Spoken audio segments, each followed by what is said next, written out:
আজকে তৈরি করব কলকাতার ফেমাস রসগোল্লা।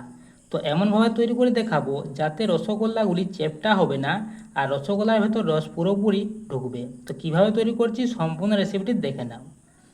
তো তার জন্য এখানে আমি 200 গ্রাম ছানা নিয়ে নিয়েছি।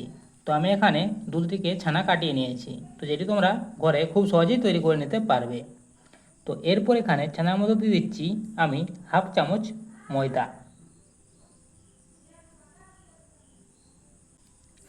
এরপর এই ছানা আর ময়দাটিকে ভালো করে মিশিয়ে নিচ্ছি, মেখে নিচ্ছি হাত দিয়ে।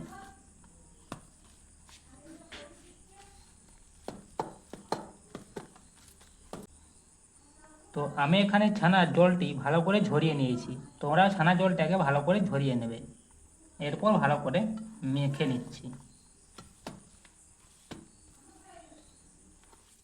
এখানে ছানাটিকে ময়দার সঙ্গে ভালো করে মেখে নিয়েছি, এই দেখছো কতটা সফট তৈরি হয়েছে।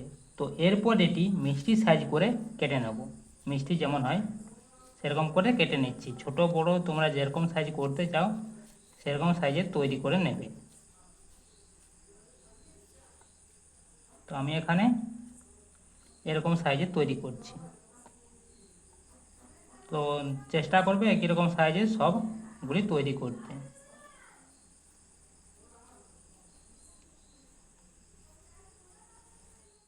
এই যে সবগুলি আমি প্রায় একই সাইজের মতো করে চেষ্টা করেছি করার। তো এরপর এগুলি মিষ্টির মতো গোল গোল তৈরি করে নেব। এই যে দেখছো এরকম গোল গোল করে সবগুলি তৈরি করে নিচ্ছি। তো চেষ্টা করবে যেমন এই মিষ্টির গায়ে যেমন না ফাটা দাগ থাকে, না হলে এগুলি ফাটা ফাটা তৈরি হবে।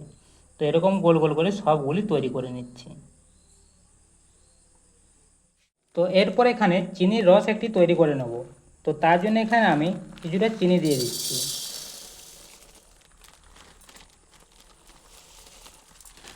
এখানে যতটা চিনি দেবো তার ডবল জল দিয়ে দেবো। তো এখানে যদি 500 চিনি দিই, এখানে আমি 1 লিটার জল দিয়ে দেবো।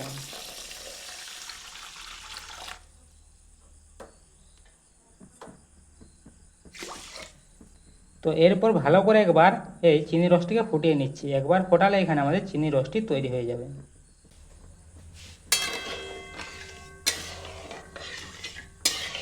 চিনি রসটিকে এখানে একবার আমি ভালো করে ফুটিয়ে নিয়েছি।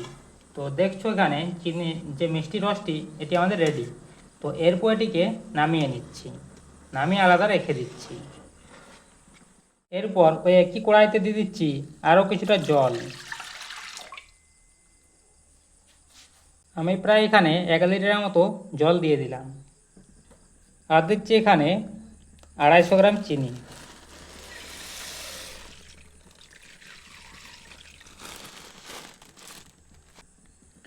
এরপর এই চিনি আর জলটিকে আর ফুটিয়ে আরও একটি রস তৈরি করে নিচ্ছি। তো কিছুক্ষণ ফুটিয়ে নিচ্ছি 5 মিনিটের মতো।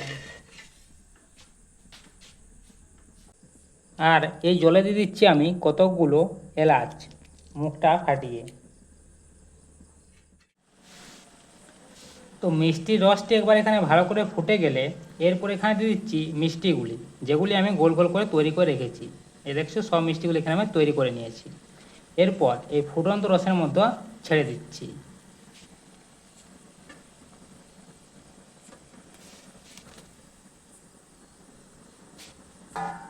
তো এরপর 5 মিনিট হাই ফ্লেমে এগুলিকে ফুটিয়ে নিচ্ছি, মিষ্টিগুলিকে।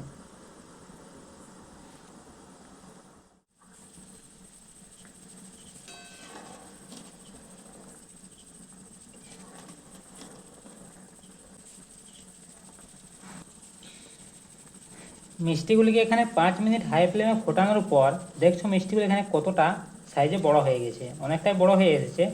তো এরপর এখানে ঢাকা দিয়ে আরও 10 মিনিট ফুটিয়ে নেব। তো এখানে একটি ঢাকা দিয়ে দিচ্ছি, দিয়ে 10 মিনিট ফুটিয়ে নিচ্ছি আরও। তো মিষ্টিগুলোকে এখানে 10 মিনিট ভালো করে ফুটিয়ে নিয়েছি। তো এখানে এগুলি তৈরি। তো এরপর এগুলি ছেঁকে যে রসটি তৈরি করেছিলাম সেটার মধ্যে ছেড়ে দিচ্ছি। দেখছো কতটা বড় হয়েছে। তো এরপর এগুলিকে ছেঁকে নিচ্ছি।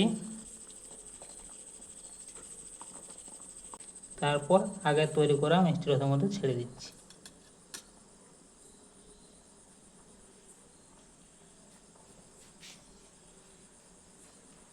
তো এরপর এই মিষ্টিগুলি এখানে 1 ঘন্টা মতো রেখে দিলে আমাদের এখানে রসগোল্লা তৈরি। তো ভিডিও যদি ভালো লাগে ভিডিওটাকে লাইক, চ্যানেলটাকে সাবস্ক্রাইব করে দেবে।